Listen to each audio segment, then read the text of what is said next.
নিতাই এনেছে হরিনা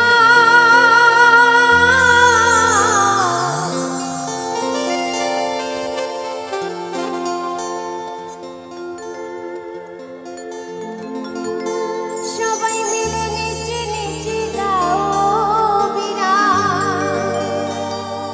আচ্ছা কৃষ্ণ নামের আগে সকলে একটু বলি গোপীনাথ কি, গোপীনাথ কি, গোপীধাম কি, গোপীধাম কি, জয় গোপীনাথ।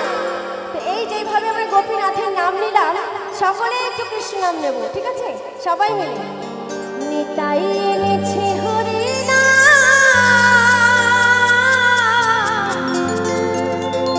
সবাই মিলে নেচে নেচে গাইব বিরা। কি গাইব তো মায়েরা, গাইব তো? নিতাই এনেছে হরিনা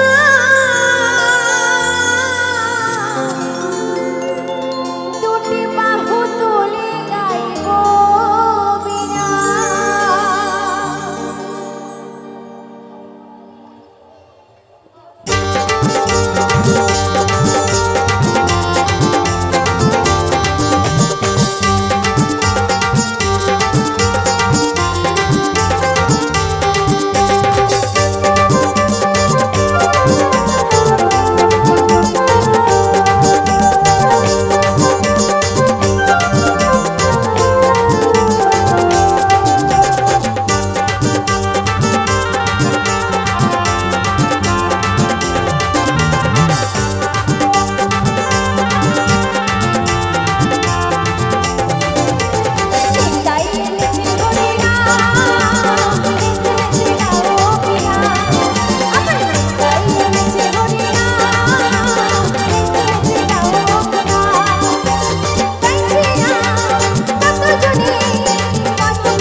যারা ঘুমিয়ে গেছে তারা তো হরিবোল হয়ে গেছে, তাই না? আর যারা জেগে আছে তারা আমরা জেগে জেগে হরিবোল করবো, কি করবো না? সকলে মিলে দুটো কথা ছিল, সবাই মিলে, সবাই মিলে জয় গোপীনাথ, জয় গোপীনাথ, জয় গোপীনাথ। আমার নিতাই এনেছে হরিনা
গোপীনাথ ধামে এসে যদি আনন্দই না করলাম, আনন্দই না পেলাম, তাকে দর্শন না করলাম, তাকে না ডাকলাম, তার আরাধনা না করলাম, তাহলে কি করতে এলাম, তাই না? এত দূর থেকে কষ্ট করে এসে লাভ কি? ঘুমানোর জন্য এসে বাড়িতে আমরা নাক ডাকি ঘুমাতে পারি, কি পারি না? তাই তো নাকি? হ্যাঁ, সবাই মিলে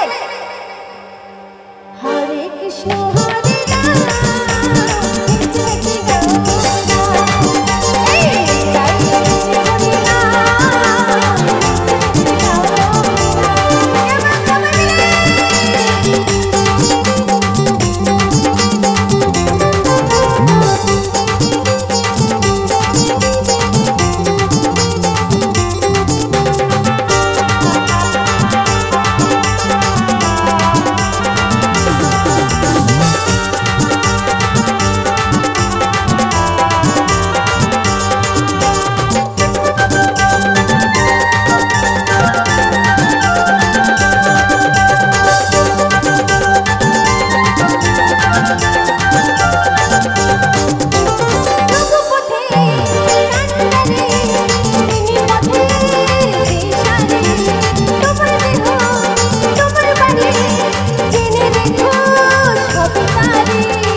বা যারা যারা কৃষ্ণ নাম করছে না তারা কিন্তু মহা বড় ভুল হবে, বুঝেছো? কারণ যার ইশারায় এসেছি, যে আমাকে দান করেছে, যে আমার এই দেহটার সৃষ্টি করেছে, যে দিয়েছে, তাকেই ভুলে গেছি গোপীনাথ ধামে এসে।